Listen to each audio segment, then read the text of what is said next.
After 3 years of work, our follow-up to the Meat Eater Fish and Game Cookbook is here. It's the Meat Eater Outdoor Cookbook, wild game recipes for the grill, smoker, campfire, and camp stove. Here is your book for everything that's best cooked or eaten outside. From grilling to open fire cooking to Dutch ovens to smokers to barbecue to backpacking meals to how to pull off the perfect fish fry, with pit stops along the way for lessons about Ice Age cooking methods and the best 5 ways to construct a cooking fire you can be proud of. And of course, we're focusing on wild game and fish here with over 100 recipes, including stuffed venison burgers 3 ways, wild duck with ahi verde sauce, a jerky made with cola, a gin and tonic made with fire-charred lemons, and grilled frog legs made with a sticky sweet sauce. This ain't your normal cookbook, so be prepared to be surprised. Get your copy now. For more info, visit themeateater.com or buy it wherever books are sold.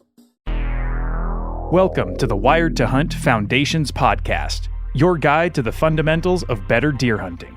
Presented by First Light, creating proven, versatile hunting apparel for the stand, saddle, or blind. First Light. Go farther, stay longer. And now, your host, Tony Peterson. Hey everyone, welcome to the Wired to Hunt Foundations podcast, which is brought to you by First Light. I'm your host, Tony Peterson, and this episode is all about all of the lulls that might happen every year and how you should pay attention so you don't fall into familiar traps and familiar thinking around the October lull.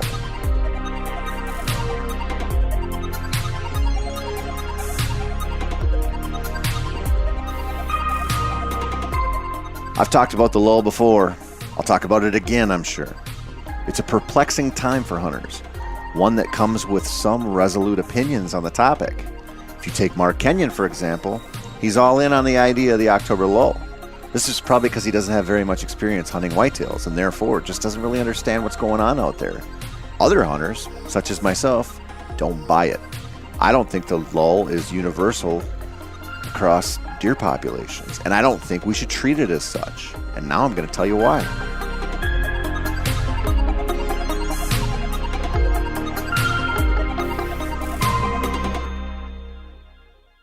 People who visit my house and who aren't, real familiar with the suburbs or what the suburbs can be are often surprised at what they see. We have a hell of a lot more woods around than they expect, and there are a lot more critters that come with it. There are hobby farms and real farms around too. Not every neighborhood is cookie-cutter McMansions with postage stamp yards and houses that could hold multi-generational families with ease instead of the typical 4-person and a dog type family. I went through this very same thing the first time I went to New York, the state, not the city. In my uneducated mind, I didn't really know what to expect, but what I didn't expect was a lot of woods and a ton of deer running around in people's yards.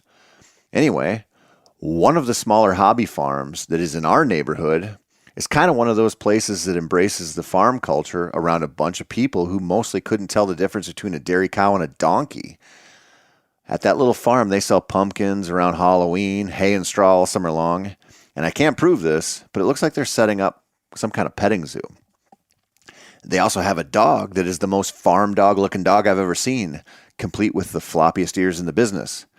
And they also have several pens for various animals that butt up nearly to the road.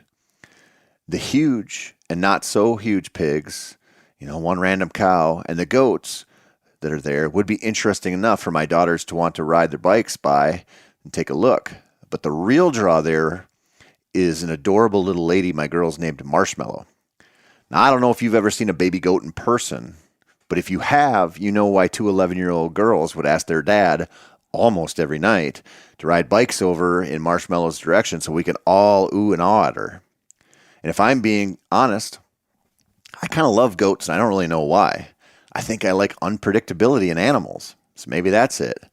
Goats are really into parkour and will happily jump up on other animals.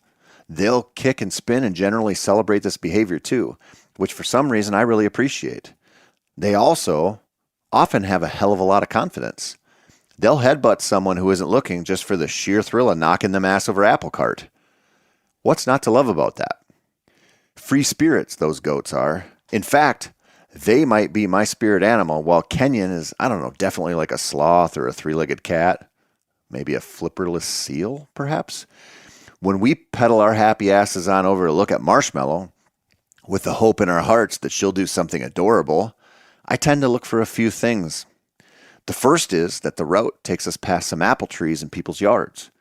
I kind of just naturally check the daily progress on how many are still in the trees and how many are littered around on the ground.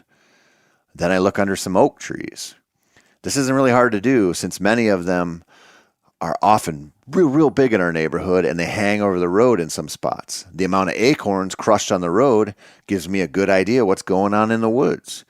And do you know what I saw throughout much of August and into early September? Thousands and thousands of pounds of acorns. And that's not an exaggeration either. Oak trees, of which there are almost 90 species in this country alone, engage in a strategy called predator satiation with their seed drop. They reckon, if trees can reckon, I guess, that the squirrels and turkeys and bears and chipmunks and assorted songbirds and deer are going to eat most of their potential offspring. That means they need a lot of nuts to hit the ground, so that even if a few escape the gullets of various woodland creatures, those few might just turn into seedlings and eventually saplings. If those saplings make the cut for a few decades, they might litter acorns down on some other suburb dwellers who are looking at a different baby goat in the future. This strategy of dropping tons of nuts is not really any different from frogs producing hundreds of tadpoles, or largemouth bass producing hundreds of fry. The goal is the same. Most are going to get eaten, but a few won't. It's a quantity over quality thing. It's also, at least when it comes to oak trees, a great time for the deer to stop doing their usual stuff and to focus almost solely on a high-value, here today, gone tomorrow food source. When those acorns near my house were raining down, they were also doing so in southeastern Minnesota where I hunt. They were also doing it in north-central Wisconsin where I hunt. And you know what? All of my cameras went real cold then, and so did my long-range scouting. It was as if the deer were sucked off the landscape by UFOs and not returned for a few weeks. There was a very clear, very definitive lull in the back half of August in many of the places I hunt. But you know what? I didn't care. Not really, anyway, for a couple of reasons. The first is that the whole thing happened before I could hunt them. So it was mostly just an observation on my part, and just a touch of a letdown when I checked my cameras. It was also a reminder that there will be another lull when the other acorns start dropping, and the leaves start really falling, and the other hunters start looking a little deeper into the cover. This happens every year in many, many different parts of the country. You know what doesn't happen, though? All the bucks suddenly going nocturnal and not moving at all. It doesn't happen. Stop believing it. I don't care if your trail cameras go dead, or if you can't buy a deer sighting on your favorite stand that overlooks the bean field. The deer are out there, and if they stopped going somewhere or doing something, they're going somewhere else while doing something else. Acorns or other hard mast, soft mast for that matter, can change deer patterns literally overnight. So can the right cold front that is coupled with some wind, which has the tendency to really usher the changing leaves to the ground and leave the woods far more open than they just were. This is something that we as hunters inherently understand, but we often ignore. We say things like, I have a destination food source here and a bedding area there, and well, that's the whole puzzle. But it's not a destination food source unless food is severely limited in your region, isn't going to be the same draw every day of the season. That's obvious, but we don't really think of it that way. There are so many reasons for them to not just blindly walk into the alfalfa or corn or cruise the edge of a fresh clear cut. Our job as good whitetail hunters isn't to adopt beliefs that allow us to stop thinking, or worse, think that we know all the answers. Our job is to ask questions about the here and now, and maybe next week, and then try to answer them.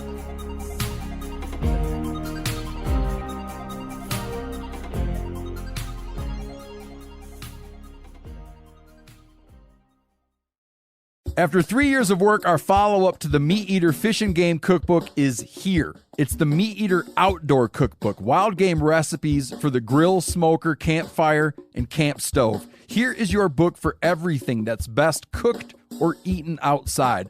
From grilling to open fire cooking to Dutch ovens to smokers to barbecue to backpacking meals to how to pull off the perfect fish fry, with pit stops along the way for lessons about Ice Age cooking methods and the best 5 ways to construct a cooking fire you can be proud of.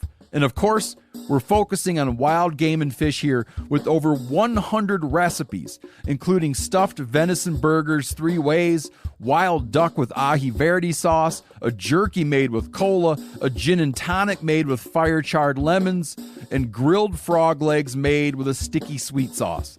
This ain't your normal cookbook, so be prepared to be surprised. Get your copy now. For more info, visit themeateater.com or buy it wherever books are sold. Anything that you hear that allows you to close the book on deer behavior in an absolute way is not your friend. It's your sworn enemy, and you must vanquish him and then drink a celebratory libation from his skull. You don't have to go that far, but you should be careful and rethink your early October strategy. Instead of assuming it's a lost cause, ask yourself what's going on that could cause the deer to shift their patterns. I'll give you an example that should be relatable. Have you ever hung a stand in July or August that you thought was just going to be perfect for the rut? You know, you get up there in that August heat, sweaty, and you look around and you think, oh man, they're going to cruise that trail or cut up the hill right there or whatever, and they are never, ever going to see me until it's too late. And then you fast forward a couple of months and you finally decide the timing is right and the conditions are awful favorable for you to shoot a solid 165 or so in there. So you slip in and you climb into that setup. Then you look around and it feels kind of like that hacky sitcom type scenario of being naked in front of your coworkers. All it takes is the leaves to fall down to change your game as a hunter in a major, major way. Now the stand you thought that was rock solid is more of a liability, but you hunt it anyway, and guess what? If your deer weren't raised on mama's milk and lead paint chips, they probably spot you. Or some of them do anyway. You're just easier to see then than you were in August. The same goes for the deer. They are prey animals, and I have to imagine the dominant thought in their minds pretty much every day is, don't get eaten by something. Don't get caught by something. That's it. The way they do this is by hiding well, and trusting their senses, and running fast when they need to. The hiding well part is their best defense in much of their life. And if you think they aren't aware that the woods are suddenly a hell of a lot more open than they were just a couple of weeks ago, then I have bad news for you. So they shift their patterns. They adopt a new strategy for survival that involves mostly spending the daylight hours where the cover still gives them a solid advantage. They don't stop moving when the sun is out. They just do it in more places that make them feel safe. Now, what if you don't have any cameras in those spots? What if your cameras are all out on the destination food sources? What if you don't hunt deep in the cover, but instead post up on the edge of the woods where the views are so great? Well, you're going to be all in on the lull. After all, the deer obviously aren't moving, and it's probably a good time to go golfing instead of wasting time in your best spots, which could ruin your rut chances. A good hunter, you think, gets the hell out of the woods now and comes back when it's closer to Halloween. So you, and just about every other person out there, does the exact same thing. The deer realize this, and they move more. After all, the two-legged predator level has gone from bananas to tolerable, which gives them more confidence to move. Although they mostly will do it in the cover, at least in my experience. So my question is this. Do you ever make a real note of the times when you're scouting in the off-season and just don't turn up much? I mean, with your cameras and your in-person observation, not just walking around looking for sign. I'll bet if you paid more attention this past summer, you would have noticed there were stretches of, a couple weeks here or there where the card pulls just didn't produce much, and the long-range glassing was mostly an exercise in futility. Did you assume then that all the deer were nocturnal? Maybe, but you were probably wrong then. It was probably tied far more closely to some type of food source that had the deer all bunched up and using the same spots. Now, if you're the kind of hunter who doesn't adapt well to changing conditions, you might think that those situations are just a good time to get out and wait for easier hunting. But think of it this way. If you knew there was something out there concentrating deer activity and you could find it, wouldn't you want to know the what, where, and why of the whole thing? Wouldn't you want to take a perceived disadvantage, one that is almost universally believed by the hunting masses, and turn it into your personal advantage? I would. I use the lull as a time to try to shoot a few does, which keeps me in the woods. I use it as a chance to start going really mobile and looking for fresh sign and doing a lot of observation sits. I know that on my private farms and definitely on my public land hunts that my competition isn't going to be as serious about hunting as they will be in a few weeks. That's a huge advantage to anyone willing to stay out there and hunt. And I mean that. It's a huge, huge advantage. I also know that over the course of my hunting career, I've found deer on a hot acorn pattern randomly, and it has almost always produced some of my most exciting hunts. There's something so fun about posting up near a white oak that is dropping tannin-free goodness into the leaf litter when you know eventually you'll hear the sound of deer approaching.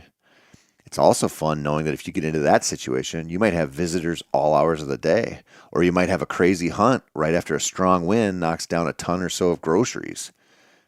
The key to all this, and to really master the times when the deer seem to have vanished, is to in-season scout and to observe.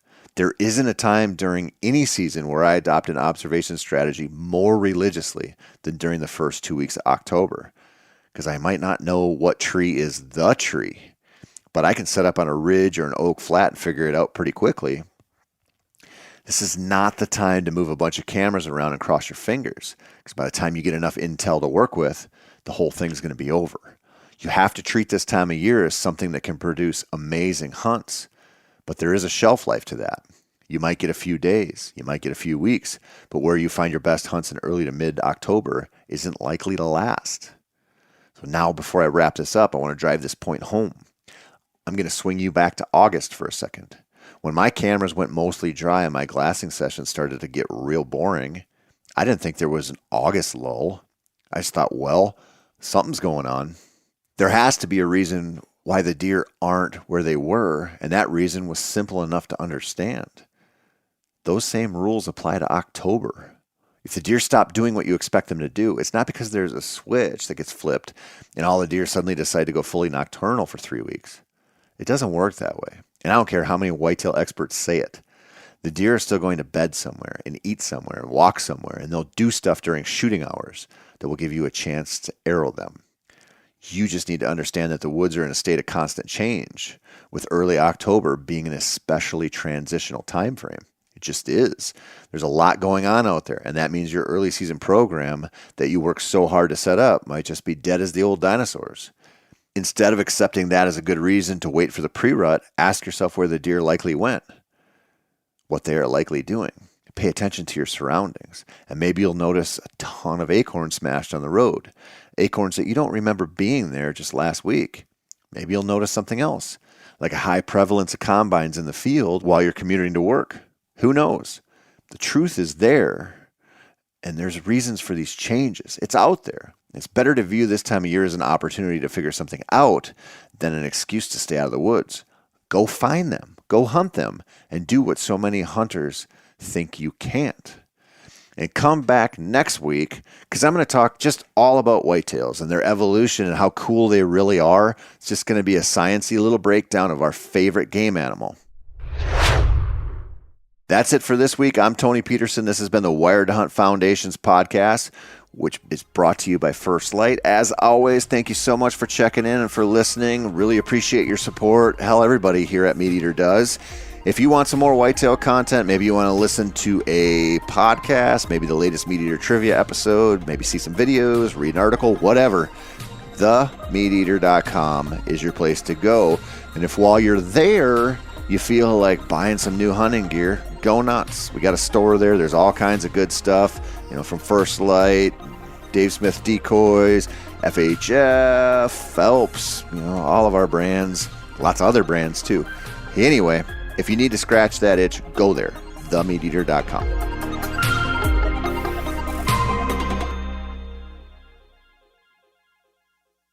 After 3 years of work, our follow-up to the Meat Eater Fish and Game Cookbook is here. It's the Meat Eater Outdoor Cookbook, wild game recipes for the grill, smoker, campfire, and camp stove. Here is your book for everything that's best cooked or eaten outside. From grilling to open fire cooking to Dutch ovens to smokers to barbecue to backpacking meals to how to pull off the perfect fish fry, with pit stops along the way for lessons about Ice Age cooking methods and the best 5 ways to construct a cooking fire you can be proud of. And of course, we're focusing on wild game and fish here with over 100 recipes, including stuffed venison burgers 3 ways, wild duck with ahi verde sauce, a jerky made with cola, a gin and tonic made with fire-charred lemons, and grilled frog legs made with a sticky sweet sauce. This ain't your normal cookbook, so be prepared to be surprised. Get your copy now. For more info, visit themeateater.com or buy it wherever books are sold.